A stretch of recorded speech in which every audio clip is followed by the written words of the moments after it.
Welcome back to the life with the Browns. There was never any real protection, Meri.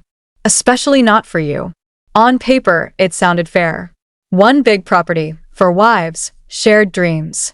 But in reality, you were standing on a single sliver of land, being told you might one day receive a third of something you already helped pay for in full. And that's where the illusion began to crack. Kody Pass was supposed to be the crown jewel of the Brown family legacy. A breathtaking stretch of land tucked into the rolling hills of Flagstaff, painted to the wives like a promised land. Each woman would build her dream home. Each family would grow together. Unity across the acres. Kody sold it like a preacher at Revolt, for homes, one family, one future. And the wives believed him. But belief doesn't protect you when the paperwork is vague and the money trail is blurry. Because the truth is simple and brutal. The land was paid for with family money. TLC checks. Personal savings. Years of sacrifice. And yet, once the ink dried, the rules began to change. What was once framed as equal ownership slowly morphed into technicalities and fractions. Suddenly, it wasn't our land. It was his vision, his timeline, his discretion. For years, Kody Pass just sat there. Empty. Silent. No permits filed. No infrastructure started. No clear plans. Just endless meetings that led nowhere and speeches from Kody about patience, faith, and waiting for the right time. Meanwhile, tension was building under the surface. Janelle, the one who truly believed in the dream, refused to let it die quietly. She pushed. She asked questions.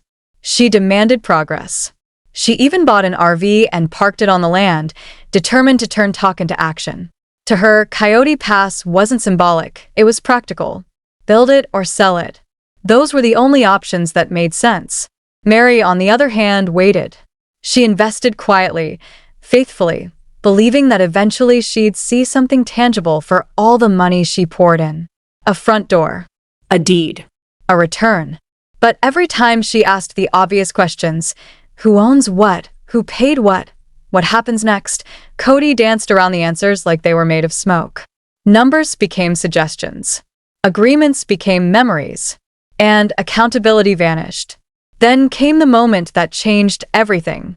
A nearby property, just minutes from Kody Pass, hit the market. And the price was staggering.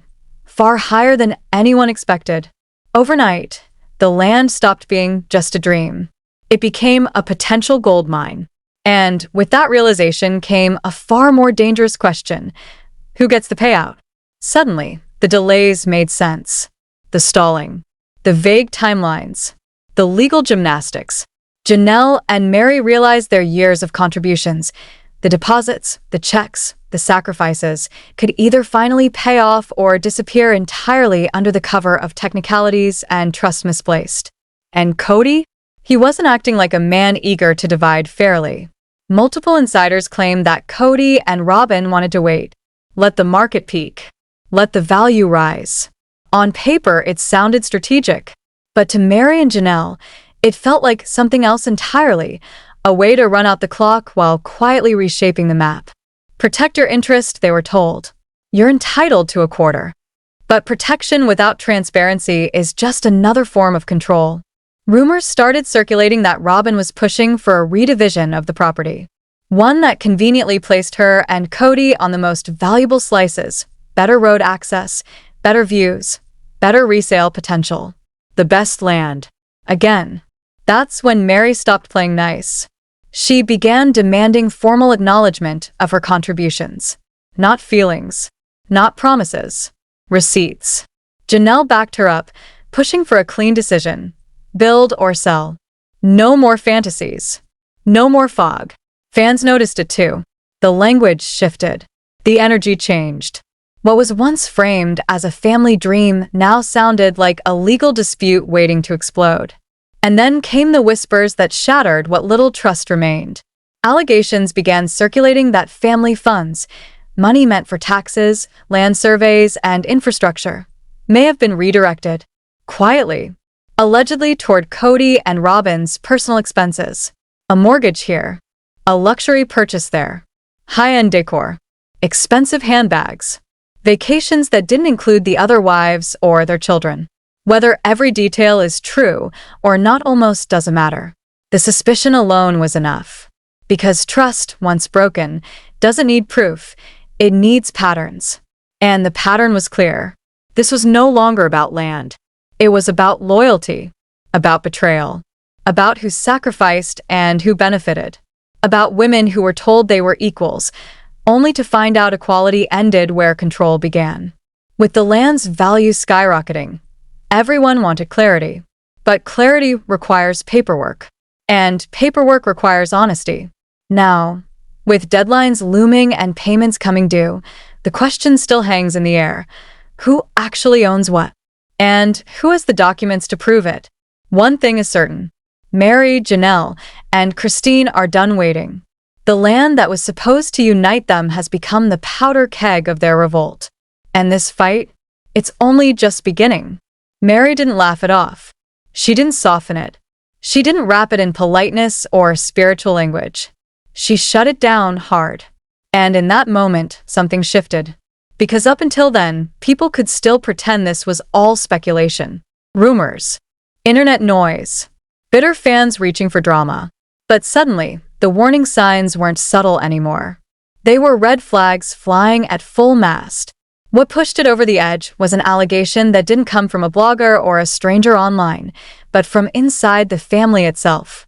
One of Kody's own daughters allegedly spoke up, claiming that money was being siphoned away to protect Robyn's comfort while the rest of the family was forced to stretch every single dollar. TLC paychecks, earned communally for years under the promise of equality, were now being described as quietly rerouted into a lifestyle that benefited only one corner of the family. Kody and Robyn's corner. The so-called golden couple.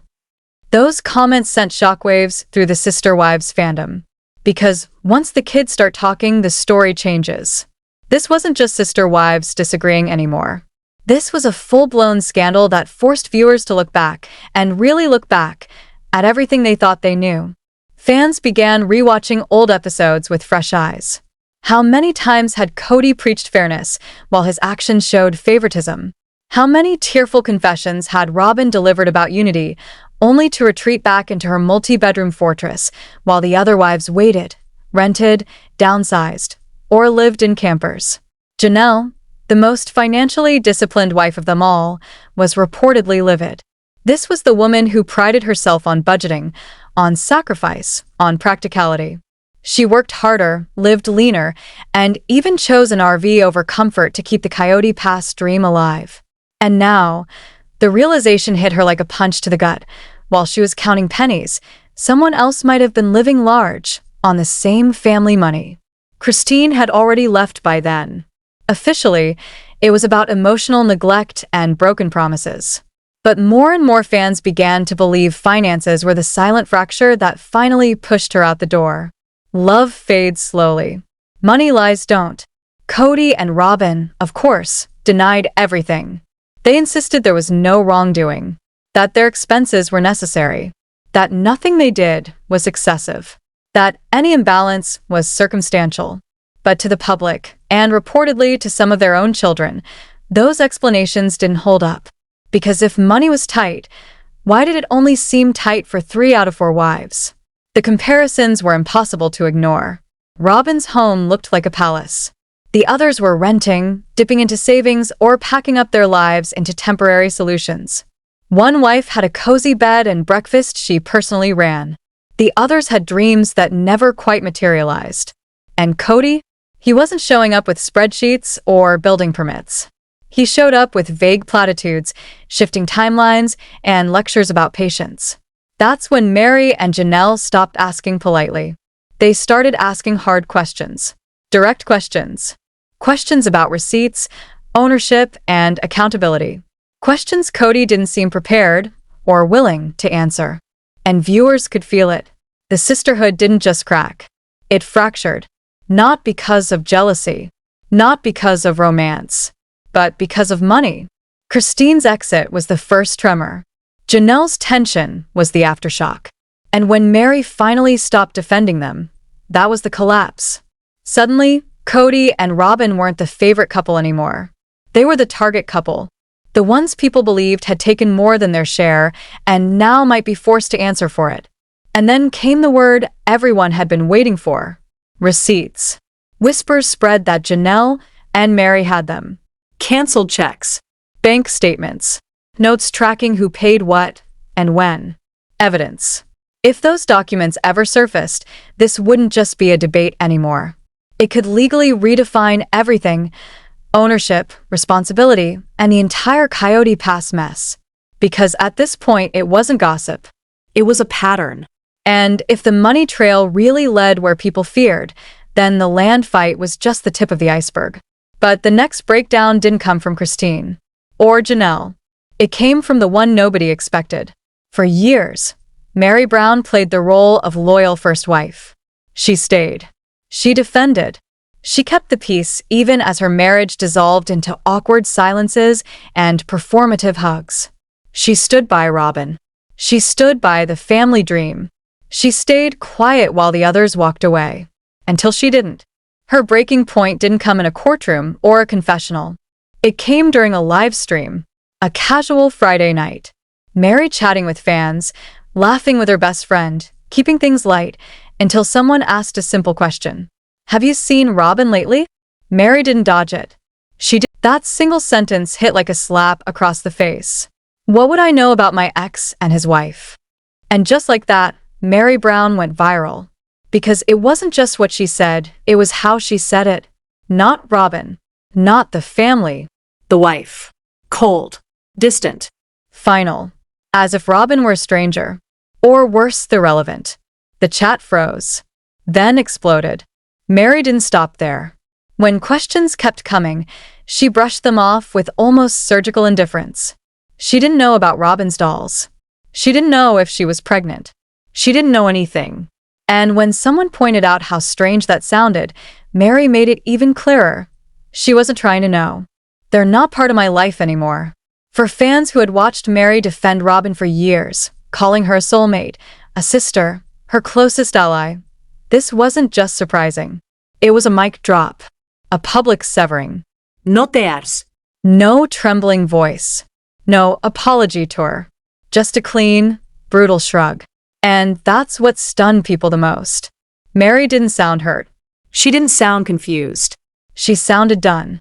Years of being overlooked. Years of being sidelined. Years of swallowing humiliation for the sake of the family.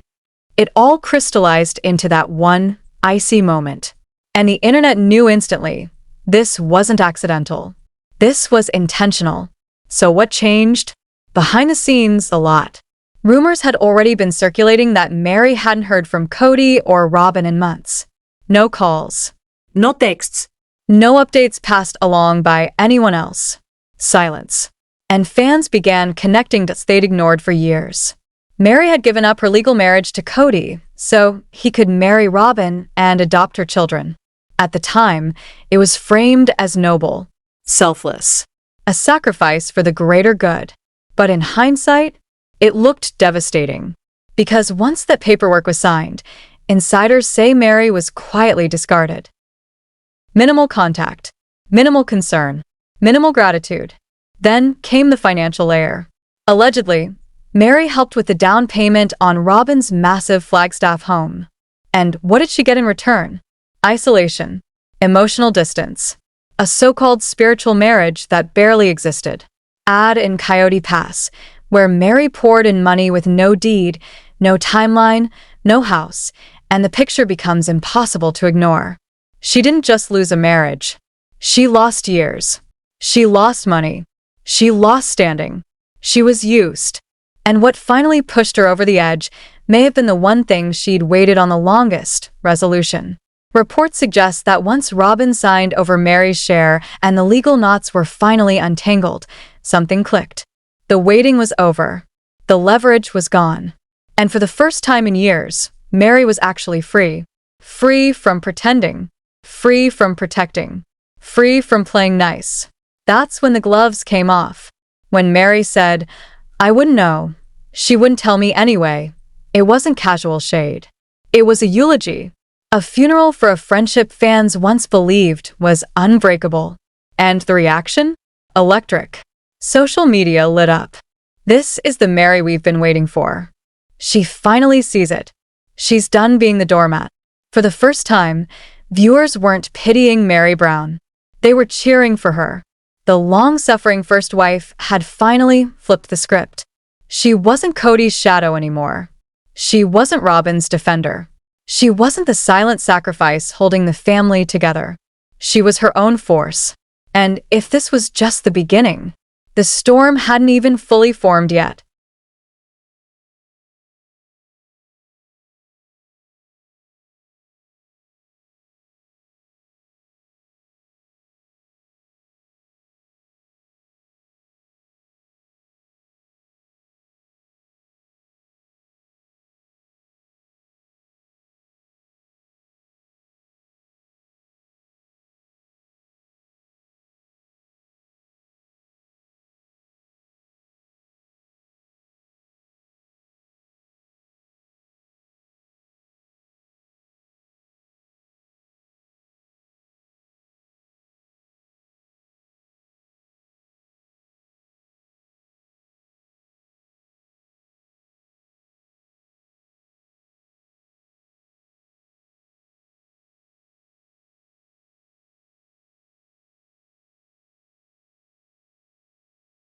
For years, the sister wives universe survived on a fragile illusion, the belief that no matter how tense things became, the family would always find a way to hold itself together. That illusion cracked the moment Christine walked away. It crumbled when Meri went ice cold. And when Janelle and Meri finally turned their attention to the money, the fantasy didn't just break. It shattered. Because this time it wasn't about feelings. It wasn't about heartbreak or spiritual marriages or broken promises. It was about paperwork. Cold. Hard. Unavoidable paperwork. After years of listening to vague reassurances and emotional speeches from Kody, Meri and Janelle had reached the same conclusion. Words were worthless without proof. They weren't asking to be comforted anymore. They were asking for receipts. Who paid what?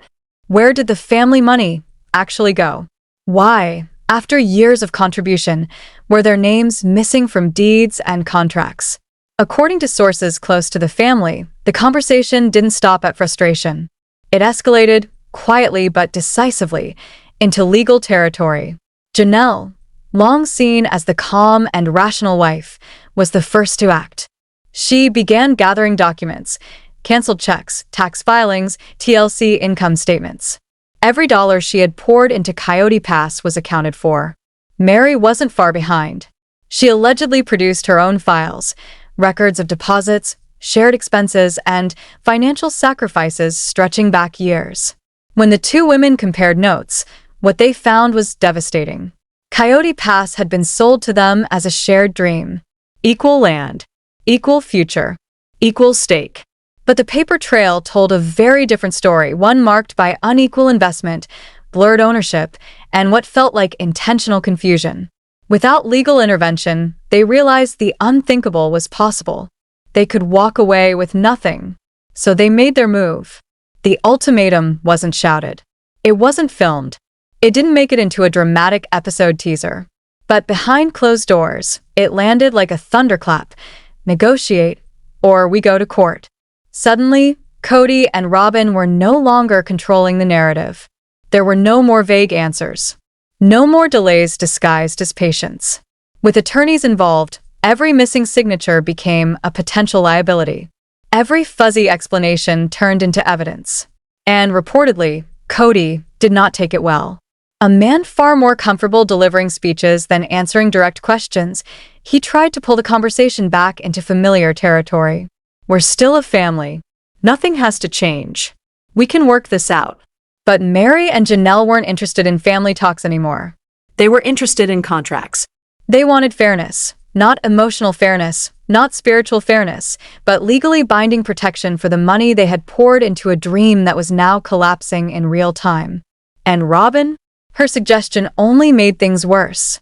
According to insiders, she proposed waiting just a little longer before making anything official until the market peaked. She framed it as a smart financial strategy, a patient move, a way for everyone to benefit. But Meri and Janelle saw it clearly. It wasn't strategy. It was stalling. One last attempt to run out the clock while Kody and Robyn figured out how to emerge on top. And Janelle, who had lived in an RV, who had sacrificed comfort, who had played fair longer than anyone, wasn't buying it. Not anymore. Because once lawyers enter the picture, the illusion of family fades fast. And what was left standing wasn't love, or loyalty, or unity. It was a reckoning. And the fight over Coyote Pass was officially no longer a family disagreement. It was a legal war. She wanted her land or her payout, and she wanted it now. And Meri, after years of being emotionally frozen out, sidelined, and quietly erased, was no longer interested in playing peacekeeper. Not for the cameras. Not for the family myth. Not for Kody's comfort. The message was unmistakable. Finalize the split fairly, or brace for a very public, very ugly legal war. And here's the irony no one expected. The women didn't want to fight. They wanted clarity, transparency, a straight answer to a simple question. What belongs to whom? But when clarity is denied long enough, escalation becomes the only language left. That's when the unthinkable started happening. The once unified Brown family began sliding toward the very scenario Kody had sworn would never happen, a courtroom battle. Not over love, not over faith, but over ownership, over lies, over who had been manipulating the truth behind the scenes for years. And this time the ultimatum worked. Within months, official records quietly began to change. Ownership structures were updated. Names that had once been mysteriously absent, Meri's and Janelle's, started appearing where they should have been all along. Co-owners, legal stakeholders, equal on paper at last. Some fans believe Kody caved behind closed doors to avoid public exposure. Others think the threat of court finally forced him to acknowledge what the women already knew. He didn't hold all the power anymore. And while Kody and Robyn stayed conspicuously silent, that silence spoke volumes. This wasn't healing. This was separation, legal separation. The women weren't just ex-wives now. They were business partners with leverage, with documentation, with rights. And for the first time in years, they were taking back what was theirs. But long before Meri's sarcasm scorched the internet, long before Janelle stood her ground with lawyers and ledgers, long before Kody found himself backed into a corner, Christine saw it coming. Most viewers mark Christine's exit as the beginning of the end. And emotionally, it was. But to those paying close attention, her departure was something more. It was prophetic. Christine didn't just leave a marriage. She exposed the rot beneath the entire family structure. When she walked away, she wasn't only saying, "I'm done with Kody." She was saying, "I'm done being last." For years, she tried to convince herself that the imbalance was part of the lifestyle, that sharing a husband meant sharing sacrifice. But deep down, Christine knew something was wrong. And according to those close to her, she'd been watching Robyn's rise with growing unease from the very beginning. Publicly, she smiled. Privately, the cracks showed. In confessionals, in interviews, in moments most viewers brushed off, Christine dropped hints. Kody changed after Robyn arrived. Equality disappeared. Time, affection, emotional energy, all of it flowed in one direction. And Christine, once the heart of the family, slowly withered under the weight of neglect. Her breaking point came when the promises didn't just stall, they vanished. Coyote Pass was supposed to be the reset, the fresh start. But Christine saw early what others were still hoping against. Nothing was being built. No blueprints, no timelines, no fairness. While she raised her kids and held the family together, Kody was building castles in the sky, and allegedly real ones with Robyn. Then came the rumors. Secret spending, quiet manipulation, twisted narratives about who paid what and who deserved more. Christine realized the game was rigged. So she did the one thing no one expected. She left. She walked away from the land, from the marriage, from the illusion that the Brown family was ever truly equal. And her exit didn't just shake Kody and Robyn's image, it gave the other women permission to see clearly. Janelle started questioning the math. Meri began feeling the sting of years invested in nothing but empty promises. And Christine? She stopped holding back. Since leaving, she's openly questioned Kody's sincerity, the timing of his relationship with Robyn, the fairness of his so-called faith. Fans believe she's holding back even more, waiting for the right moment, maybe a tell-all, to drop the full truth. In many ways, Christine lit the fuse. She didn't hire the lawyers. She didn't deliver the ultimatum, but she was the first to say enough. And once one wife left and thrived, staying stopped looking noble. It started looking like self-inflicted suffering. So as Meri and Janelle now stand with legal wins and emotional freedom, one thing is undeniable. Christine didn't just leave. She led. When Sister Wives first aired, it promised viewers a rare glimpse into a misunderstood lifestyle, a family united by faith, sacrifice, and shared love. It was messy, yes, but also compelling, even hopeful. Fast forward to now, and that image is in ruins. What's left is a fractured family, legal tension, and one burning question: is the show itself collapsing? The signs aren't subtle. Christine is gone. Janelle is out. Meri has all but declared war. And Kody? He's holed up in Robyn's house, delivering nostalgic speeches about unity while the family disintegrates around him. The dream of one big polygamist household has become a cautionary tale. And fans aren't watching to see the family thrive anymore. They're watching to see how it ends. Producers are likely scrambling. Because how do you keep a show alive when the core cast won't even say each other's names? There's only so much mileage you can get out of Robyn's tears and Kody pacing his oversized living room. The heart of Sister Wives was always the women, their relationships, their conflicts, their growth. Now they're living separate lives, telling their own stories, refusing to protect a narrative that no longer serves them. Even if the cameras keep rolling, the energy has shifted. Fans have turned into critics. Reddit threads, YouTube breakdowns, podcasts. Every frame is dissected. Every spending decision questioned. Viewers no longer ask, will they make it? They ask, who's next to expose the truth? The Brown family is no longer united. They're divided into camps, battling over money, property, and legacy. The emotional core of the show, sacrifice and plural love, has been replaced with receipts, legal strategy, and public fallout. Some fans are calling for a reboot, the ex-wives of Sister Wives. Others say it's time to let it end. But one thing is clear, these women are no longer co-stars in a polygamist experiment. They're survivors of it. Christine is thriving. Janelle is building. Meri is done pretending. And Kody and Robyn, once framed as the future, now they look like the past, isolated, defensive, and increasingly irrelevant. The dream is over.